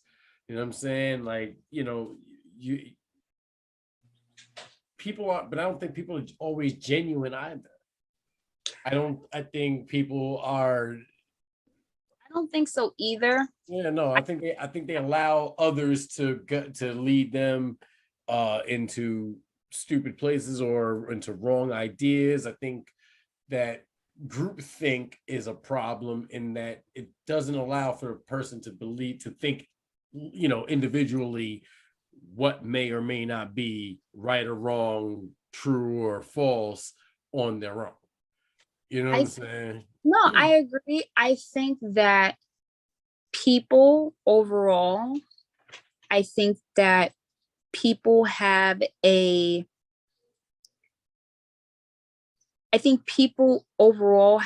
sense of it's easier to control people with fear. Yes. With the fear mongering. But I also too, I think people crave this certain amount of energy and attention that, you know, social media has given it. Like, social media is a great tool, but is a horrible way to spread such fear It's and a shitty way to it communicate. and toxicity. It's the shitty It way does, to communicate. it This, has allowed. well, you know what it is? What I've noticed is that social media has made it so that people aren't comfortable having face-to-face conversations anymore. It's like you can't look somebody in the eye and say your point and they say their point. It's like when two people are having an argument. I heard Jimmy Jam and Terry Lewis say this on the Breakfast Club the other day. When you're having an argument, somebody's going to win and somebody's going to lose, right? So somebody's always going to win and somebody's always going to lose. And why would you want to be a part of somebody of losing or making somebody lose? You know what I'm saying? Disagreements can be had, and then you can work to find the best idea. That's what people have these rigid ideologies, whether it be right, left, conservative or liberal, like all these labels, all these things, all these the alphabet people and all that. Like everybody has all these rules, but nobody's actually listening to each other. Right. You know what I'm saying? Like everybody's just championing a label and not actually championing individuality and having a conversation and being well thought out, or understanding that these questions have nuance and the answers have nuance. I think people are afraid to critically think anymore, and I don't think, because that's not what people are taught to do. You're not taught to think critically. You're taught to follow along. This is what we think, so think like this. Yeah, That's but fucking crazy to me. I think what's crazier for me is one of the biggest points that I found since living here is that there is a level of complacency that is absolutely disgusting. In what regard, though? In the regard that, so a lot of people that I know, they're either factory workers, they work in factory workers, warehouse workers, and or they work wherever the case may be, and they are completely complacent with their lives. They're completely complacent with their boss saying, hey, you're gonna work. Okay, cool. You got 4 days and you got 3 days off. Cool. 10 o'clock hits. You're gonna be in tomorrow. You don't have that day off. And yes, there's the fight of that's not fair for like the first 5 seconds. And then you know what they do? They show up and they go to work. And I'm not saying that you working is bad. I'm saying is if you don't like it, instead of changing, you decide to just stay with it. Right. And I've heard multiple times someone say, I'm not leaving. They're going to have to walk me out. I've heard people say, well, it's okay. I'm just going to live here and die here. And I'm like, don't you want a little more out of your life than just going to work, coming back home, having a beer? Like there's more to life than just doing that. You know, when I talk to people and I say to them, oh yeah, they're saying, oh yeah, we're going on vacation. We're going here. Oh, that's nice. And then, you know, some people say, oh, well, do you ever go on vacation? Yeah, I do. I'll go visit family. I'll go to Hawaii, blah, blah. Hawaii. Yeah, I have family out there. So I'll go and visit. Oh, well, then why are you living here? I live here because I like living here. Right. But also too, me living here doesn't mean I'm complacent. Doesn't mean I'm stuck here. Doesn't mean that the Poconos is my final resting place and I put my roots so down deep, I'm gonna die here. Right. That's not the goal. but that's not my goal. My goal is that I want to see the world, and I want to see everything that the world has to offer. And I think what it is that when people, and I see it a lot with people who are either born here or they came here when they were kids and they grew up with that same trace of thought, that they don't know anything beyond this. Right. They don't know anything that's even a fraction of beyond this. You know, I know people who grew up here and never been to New York. They've never even stepped outside the state, let alone stepped off the mountain. That's huh? What? What? What? What? What? What? But the thing about it is this is What? but that's the complacency. That's the complacency. One of the things that we are taught, and I don't know if it's just our generation or maybe just New Yorkers, is one of the things that we're taught is you never get comfortable. Don't get comfortable. Don't you dare. Don't you get comfortable. That shit can be snatched from you so fast. Exactly. Fast. But also too, they say never get comfortable because it can be snatched from you and then you're going to have to figure out what to do. But also too, there's other shit that's out there. Mm-hmm. There's other things that you can see that's not just here. And I think what it is that people in their minds here, they automatically think, oh, this is my world. This is it. That's it. Right. Don't get me wrong. I've seen people say, oh, I'm going to go fishing. Oh, okay, that's cool. There's people who say, oh, I'm going to go down south. Okay, that's cool. But I don't hear people saying, I'm going to go see the world. Well, that's because a lot of people have this innate fear of doing that. And mainly because what they see of the world is shit that makes you not want to go out there. You know what I'm saying? Like they don't show, like, you know, we used to have those travel commercials. Remember fucking Mr. Italy? Fucking Mario Perillo and Sons, you know what I'm saying? Like Mr. Italy, he used to make me want to go to fucking Italy. Like, yo, I want to get on his cruise. That whole travel agent thing. They're like, oh, come to Italy. We're like, oh. Yeah, like he sound all cool and shit, make it look all nice. People drinking wine, you know, like I want to eat spaghetti. Perillo tours and shit. Like I remember that. And, you know, but I also read books where people are jet setting all over the world and, you know, spy thrillers and seeing all these, and it makes me want to go to these places, you know what I'm saying? You know, but everybody's different. I think you have to let go of yourself in some ways. Like you sometimes have to just let go of the ego enough to be able to just say, yeah, I'm going here, wherever the fuck I'm be, this is where I'm at. Like I want to just travel and just wind up places like, oh shit, how'd you get here? I don't know. Like I rode a bus. No, I want to Japan. I want to go to the Netherlands. I want to go to Iceland. I want to go to Baton. That's where I want to. Apparently, I'm going to be living in Hawaii at some point. So Maui, all right. Wherever I can hunt them axis deer, wherever I can hunt, that's where I'm going. You can hunt. Do they everywhere? Yeah, they have axis deer, which are like supposed to be like some of the best tasting and illest looking deer. I think they were a gift for King Kamehameha. So I love the fact that they have a whole street named Kamehameha. How many people go down that street that are Dragon Ball fans and just say that shit the whole way down? Like, yes, which is fucking retarded.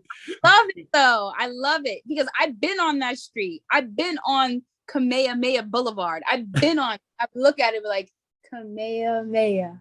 Ha.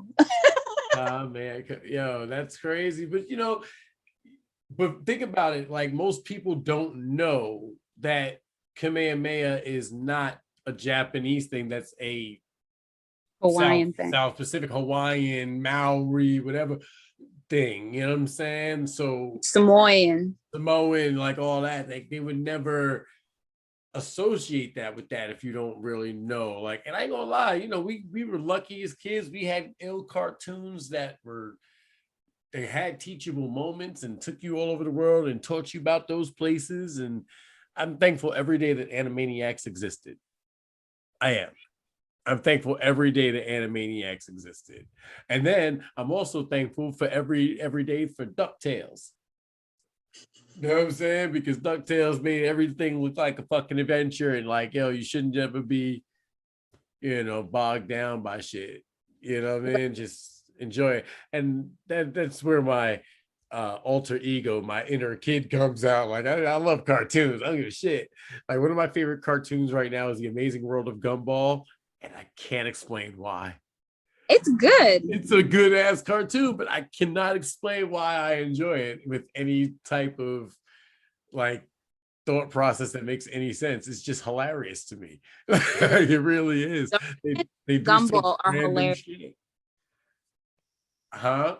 I said Darwin and Gumball are hilarious. Darwin and Gumball, yo, but it's everybody else. It's they pops. They pops is fucking is just crazy. You know what I'm saying? They moms is like the most dangerous human or cat in fucking the world. Like, I'm like, she's a fighter. Shoot that ass. Hard body, man. Oh man, how Skylark? How the boys? I guess they still, you know, chilling. Everybody good. She's doing a lot of animation. Good. Julian, he's good. Kai has a phone now. It does not have service on it. All it has is just games so that he can be amongst his sister and brother, you know, because they have phones. So he's like, what am I supposed to do? Count your thumbs, kid. So I gave him a phone. I put a shit ton of games on it. Told him the phone has to stay here, though. He cannot take the phone elsewhere. Right. He knows. He understands. But they were with their dad this weekend. They went fishing. Julian complained that they had to wake up at 3:00 in the morning. It's my normal time. What you doing? Like, I'm always up at 3 in the morning. Yeah, but 3:00 in the morning. And I explained to him at 3:00 in the morning, you got to get up because it takes a while to get to the fish. And then, you know, you go early so you can catch the fish when the bugs are like, you know, trying to run around in the water and the fish are trying to get to the bugs. So that's why you go super early. And he was like, yeah, I know all of that, Mom, but like it's 3:00 in the morning. And I'm like, yeah, I know. This deep ass voice. This deep ass voice for no reason. You better put some treble in that shit. But all right. Hold on 1 second. Let me take a pause for the cause real quick. We're gonna be right back here on the Just to Be Frank podcast. I apologize. Interesting turn of events. I'll be right back. Yeah, whatever, you robot crazy person. Listen, with this the Just Be Frank podcast. I, of course, am Frank Starfire. Welcome back. Listen, man, that's pretty much it, Autumn. I'm just glad that all's well that ends well for the most part as far as this is going. I mean, you'll pay your fine. You've taken responsibility. You've atoned for your actions in every conceivable way. Like anybody that's trying to discredit you or dismiss you or down you in any way, like they're being disingenuous and they're being just malicious for no reason. And you know, as always, they can get the 2-finger salute. Fuck them. You know what I'm saying? Like Stone Cold Steve Austin said so. No, I'm more like at the point where I'm just like, you know what? For anybody who like, I even spoke to police. And the police was like, if you was really out there really doing shit like that, we'd have been already spoken to you. Exactly. Like, come on, you know, man. Like, let's be honest. And one of the things that I did find out is that the dog warden's not in charge of animal cruelty. It's actually the police are. Right. The police basically told me straight up, they were like, well, we haven't heard anything. So that's why the dog warden basically said to me, he was like, I just make sure people uphold dog law. Like, right. Your dog is on a leash, your dog is not excessively barking, boarding laws, all that crap. Right. Anything that as far as cruelty, that actually That's goes to, Popo. That's Popo. and I have literally almost 8 years worth of pictures and video, and to basically prove like, hey, like, I've been successful this entire time. This one year is the year that all of this crap happens. I honestly believe, and this is my personal opinion, I honestly believe because there is a time of a time where dogs, how, like, just the same way if you catch a virus, how long it takes for it to manifest and actually like make you sick. I believe that it was a virus. Because if it was a bacteria, then I would see more dogs get sick. I would Right. see my own dog get sick. Right. But a virus fits better because depending on what dog's immune system is actually strong enough to fight it off without getting sick, that would be a key factor. But that's my personal opinion. I think that it's either, if it was the distemper virus, I think that they got it before they came to me, for two reasons. One, my dog is vaccinated and he didn't get sick. Two, cat distemper, dogs can't catch cat distemper. So even if a stray cat had it, a dog can't catch it.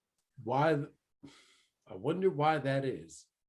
Because they're totally different species, and the DNA inside of the virus, because a virus is, all a virus is rogue DNA. The virus itself actually has basically the instructions on what host it can actually effectively infect.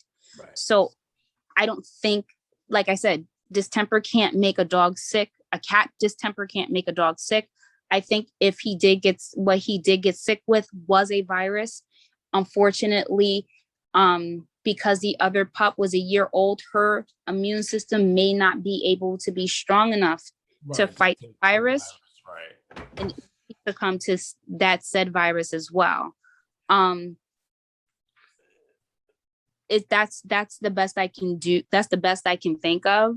And that's just from my own opinion. I even went as far as thinking, like, is it possibly, because I do live on a farm, I do have geese. I have geese and ducks and guineas.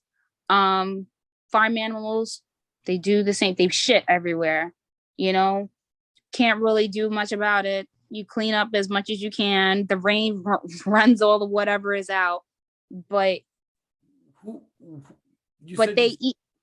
No, you said well, dogs will eat. But the thing about it is that if it was the geese poop, I would expect Perseus to be getting sick because he runs through the field. He runs after the geese. He steps in it. He licks his paws constantly. He would be throwing up fever, diarrhea, and he doesn't have any of that. Right. Perseus has been perfectly fine. The other dogs who were here have been perfectly fine. And only these two dogs who were actually here at the same time were the only ones that got sick. Also, too, they were here for a certain amount of days. So one of the things that I did count was how many days were they there, and then and then the days that they died. It's 5 days.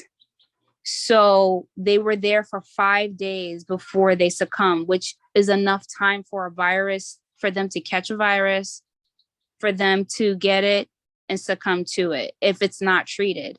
But also, too, that also says to me that if he got the virus, he didn't get it here. Right, he got it from somewhere completely else. And if I was going to ask a question, now I completely forgot what it was. Hold on. You were saying that if you have any of your former clients reached out to try and still use your services? No. Any of your regulars or anything like that? Anybody that was actually on your page that had used you before? I took my page down. Like, my page is completely. I know that. But I mean, had any of your former clients reached out, in support? Has anybody actually reached out and shown any support to you in this time? You know what I'm saying? Two people, one of my oldest clients, and then another client. She actually had called me when she was online, and she said that there were people like saying really awful things, and she defended me. And she called me and she was just like, look, like, I don't care what anybody says. We only trust you. You're not afraid of our dogs. She's like, if you got to come to our house and watch them, or they come to you, whatever the case may be. She's like, we will still mess with you. We still fuck with you until you tell us to leave. Right. So you tell us you don't want to mess with us anymore, until you say, hey, that's it. That's all. She's like, that's all she's like, that's how I feel. She's like, because you're the only one that understands our dogs. Our dogs love coming to you. You have provided nothing but a great service. And I even saw one lady, she actually said, she's like, I used her and I never had an issue. And I saw other people say the same thing. They're like, I had her and I never had an issue. And one of the things that I've come to believe is that I think that the two owners who their pups had passed, they're grieving and they're emotional. And a lot of this is emotion. I think this crusade that this other woman is on, she just wants attention, and she's just reveling in it because she feels like she's doing something important, but she doesn't. Narcissism. She also doesn't realize is that you did this, you got what you wanted, but you don't realize that now hundreds of people are now going to lose out on a service that they've been using. I have clients who have been with me since day one, and they never had to go anywhere.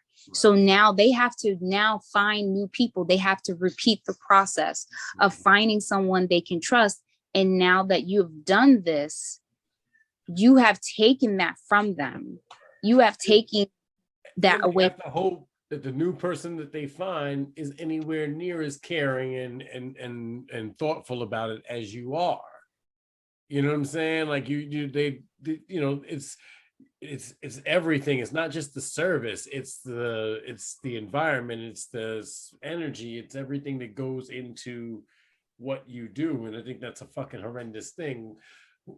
Who's the reporter that reached out to you and to try and actually get some facts on this? Her name was Chris Porter. The Pocono record? No, she was for something completely different. Chris Porter. Lehigh Media. And she was really, really nice. And I had like even shown her pictures. I showed her, I actually have to send her pictures. I showed her pictures. I showed her videos. And I explained to her, I said, a lot of people, they sit there and, I don't know what they want when it comes to bringing their dog somewhere. But I had made it really clear with her. I said, if you want your dog to be spotless and clean, and you don't want them to jump on another dog, and you expect them to just be pristine when you pick them up, then don't come here. Right. And she was like, she looked at me, she's like, I don't have dogs, but I understand. I said, because dogs jump on each other, they play in dirt, they play in mud, they pee on the floor, we clean the pee up, they step in all kinds of stuff, they play. Right. I even tell people, don't even bring the toy. Don't bring your dog toy here, because they're going to end up playing with each other anyway. It's going to sit in a bag, gather dust, and then you're going to be wondering, oh, did they play with the toy? No, they didn't play with the toy. You're going to be disappointed because they didn't play with it, because they played with other dogs. Right. Wow. Unfortunately, miserable people will always find a way to be miserable and make others join them in that misery. And there you go with that one. I'll tell you what, Autumn, I think you're going to be all right, though. You know what I'm saying? This is a blip in the road for you. I think you'll be just fine, simply because, you got a good spirit. You got a good, people who are complete pieces of shit, they don't tend to land on their feet after something like this. You know what I'm saying? But The truth is, I've seen you with those animals. I know the type of person you are with those animals. Like,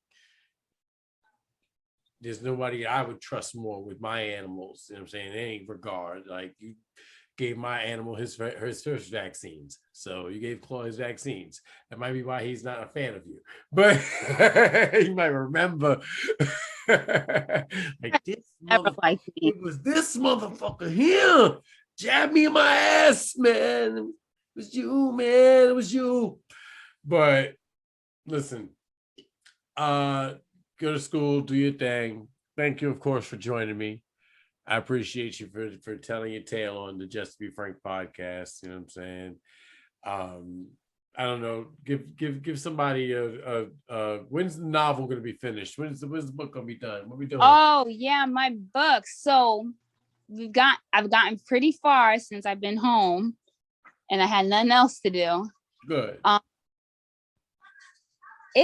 We've gotten some traction. I'm hoping to be done with the book by the end of this year. Mm-hmm. I'm just trying to figure out what to do as far as how to promote it. And then on top of that, if I wanted to go the Amazon route. Right. Because a lot of people do Amazon and they do the whole, the book and put it out there and everything else. I've had my friend I actually considered doing it as a graphic novel. I have a friend who works in a comic book store and does have ties with actual graphic novel artists. Mm-hmm. And he said that he actually read it and he fell in love with it. And he was like, this would be great as a graphic novel if you wanted to. So if it does go down that route, as far as like a graphic novel or like a comic book, that would be cool too. Mm-hmm. So listen, I know the story. I know the joint. We got a little ties with it as well. So we're gonna cook some shit up, and we're gonna do some things. But we not gonna share that right now. That's in the we stewing that in the pot right now. You know what I'm saying? We letting it simmer. You know what I mean? Y'all ain't ready for that shit. But trust me, when y'all get a taste of it, it's gonna be like the best motherfucking chowder you ever had in your life, man. For my friend Autumn, I, of course, am Frank Starfire's Just Be Frank podcast. Thank you so much for joining us. You know what I'm saying? One love, abracadabra, peace. Yeah. bye. Gotta have.